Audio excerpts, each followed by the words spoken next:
আশ্বিনের আষাঢ়ের আলোচনা একটা লেখা পড়ছিলাম, অল্প পরিচিত এক কবির লেখা। বাবার ইচ্ছা ইঞ্জিনিয়ার, মায়ের ইচ্ছা ডাক্তারি, জেঠুর ইচ্ছা উকিল হব, কাকুর ইচ্ছা মাস্টারি। ইচ্ছাগুলো কেমন যেন ভেবেই আমি কেউ তো আমায় বললো না, ওরে খোকা মানুষ হ।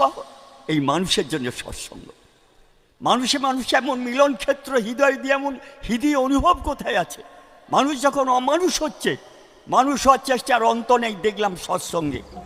প্রণাম করা যখন উঠে যাচ্ছে, প্রণাম করা রীতি প্রবর্তনের জন্যে প্রণম্য পরম করুণাময় লোকপালীর জীবন সর্বস্ব ঠাকুরের আতুল চরণে।